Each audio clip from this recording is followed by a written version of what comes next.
Domingo rin. Domingo.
Bubuhay kami, O Ginoo.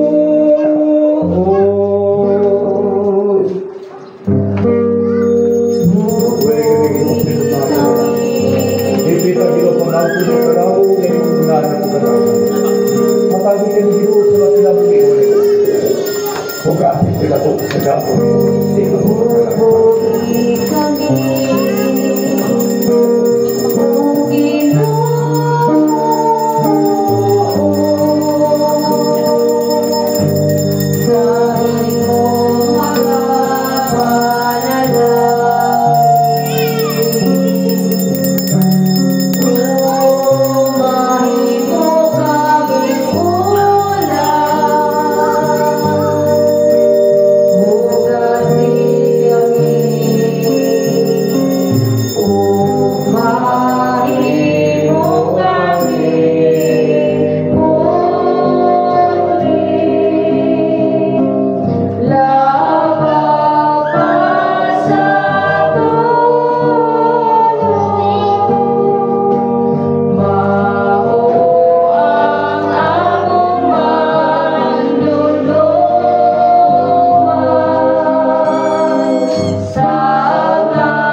Yesu Kristo nga kululuwa sa tatabang nga barangay. Labaw sa talaglaong sa Sa sinugan nga pulong ang pulong ubang sa Diyos kung ang pulong mawag. Kung ang pulong ng patay mong tao ang puyo ipon tanado. Ang kanang mga butang gibuhat niya, ang sa wala siya, walay nahimog sa kanang mga butang. Ang tanang mga butang ipamuhat pinaagi kaniya o alang kaniya. Kaniya diha ang kinabuhi, ug ang kinabuhi mao ang kahayag sa mga tao. Kini ang matuod niya Diyos o kinabuhi na walay katapusan. Pinaagi sa usa ka tawo ang sala misulod sa kalibutan, ug pinaagi sa sala ang kamatayon may kainap sa tanang mga tao. Tungod sa paglapas sa usa, nangamatay ang laganay sa Kristo ang tanan nga buhi. Pulong kini nga matinuman, takos kayo sa pagadawaton sa bugos kasi Hesus Kristo miyanis kalibutan pagluwas sa mga magkasasala. Na si Kristo namatay tungod sa atong mga sala, sumala sa mga kasulatan. Inaagi siya nga ng iwani ang pag-inuso, pagpasaylo sa mga sala sa mga nasod, magatugod sa Jerusalem. Busa managinunso, manabalik ako sa Diyos sa pagkakalaon ng inyong sala. Amen. O Ginoo, tanawagan siya na pagkadaot sa imong katamhan nga nag-antos sa mga kagulaan. Tungkol sa iyong pagtulo o pasalabet at sakitan. Tungkol sa pagsunod sa mga likas sa ilang pakinautan sa pagkakalaon. Una-una ako dyan sa pagkabukuyaw sa pagkalinis. Ang kinabuhi ko, ikan kanimo, nagapangina, sa kadapawan mo, pilit ko mabuhi, kung wala ka, na ikaw ang iyang ikinabuhian. Ako'y mahimo, kung may kabanggis na himo, na nakanimo, ang kaimuan sa tanan. Kay ikaw lamang, O Diyos, tinutalik ka lang sa sinundan sa pagtapusan. Ang iyong ngalan ngayon, malimaya.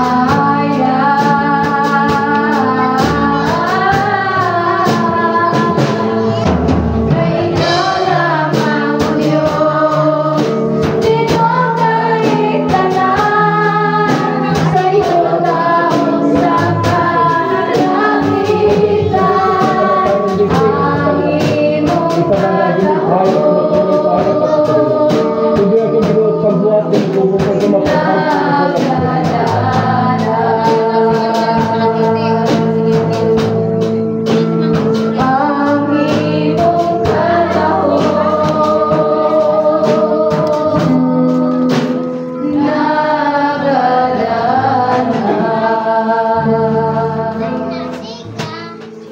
kita tubangan sa presensya sa Diyos. Kay ang Ginoo ang dakong Diyos sa dakong gari ikabaw sa tanan mga Diyos. Umari ka mo, simbahon taong gitmuan ta siya kay siya mao ang atong Kung Diyos. kita ang katawan sa iyang sipsibanan, Magagto kita sa tabernakulo, magsimba kita sa tumbanan sa iyang mati. managalas kita sa tubangan sa Diyos na atong mabubuhan. Kay ang natuod di magsisimba, magsimba sa mahal bilagi sa Espiritu sa kamatuod. Kay mao ka na ang ipangita sa mahan sa nagasimba kaniya. O managsimba kamo sa iyong Diyos sa katahom sa pagkabalaan. Ihalad nato ang atong mga lawas, kanyang halad nga buhi, balaan o memutan sa Diyos, ang espiritualong pagsimba. O sa talang panahon na kamo mga tindog pag-ampong may dutay kamong kasino sa oban, pasayluan ninyo sila kay ang inyong amahan nga sa langit magapasaylo sa lang mga kasama. Apan kung kamo, dili mo pasaylo, ang inyong mamahan na to sa langit, dili sa pasaylo sa inyong mga paglakas.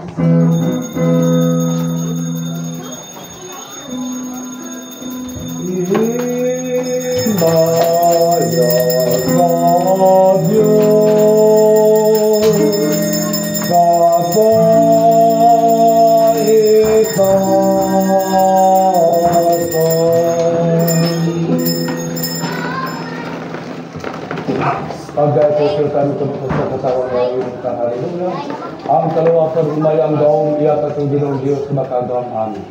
Kung saan nagdali ko harin sa mga amin, nagdali sa ngalan sa Ginoo.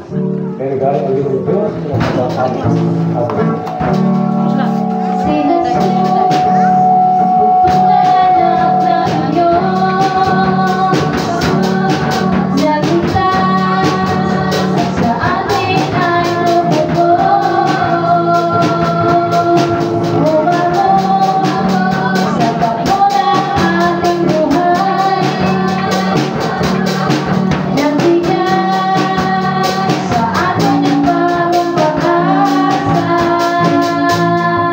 Kay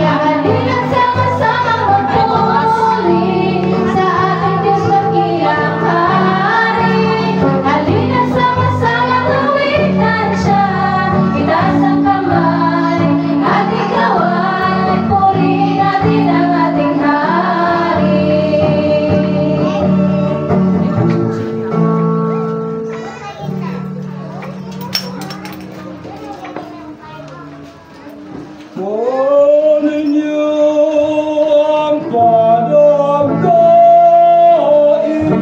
Sana ng katawan sa ibong kalibutan.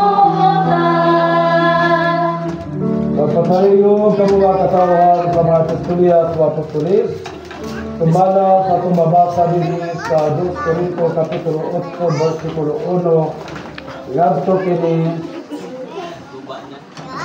ngadto sa 10.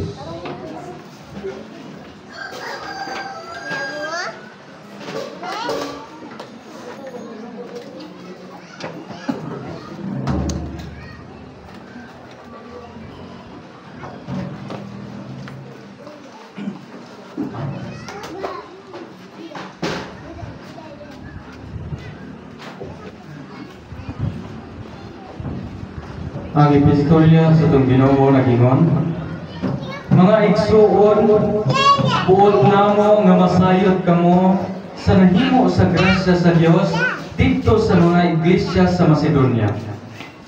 Gisulayan sila pag-ayo sa mga kalisdanan nga ilang gisagubang, apan ang ilang kalipay, labihan kadako og tungod niini naghingapin ang ilang pagkaminatagon bisan sila mga kabus kaayo.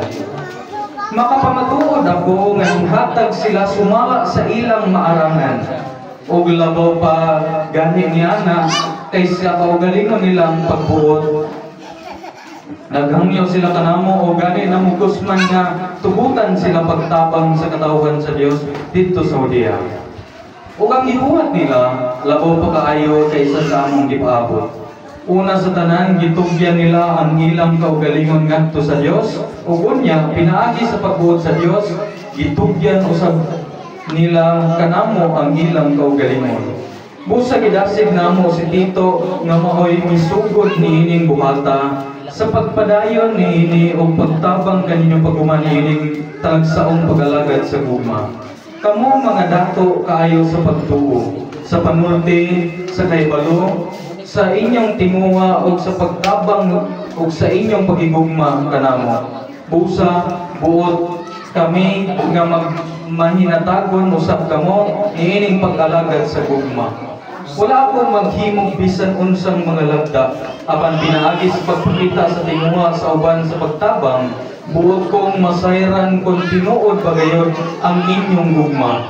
Masayang kamo sa grasya sa atong Ginoong Jesucristo nga bisan siya dato, nagpakakabos siya tungod kaninyo aron madato kamo pinaagi sa iyang kakabos. Mao kini ang ako huna-huna niining butanga, labing maayo nga inyong tiwason karon ang buhat nga inyong gisugdan sa miaging tuig.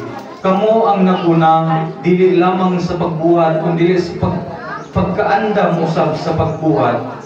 Ang epistolya sa atong Ginoo. Pakita ako sa tigay sa kanan.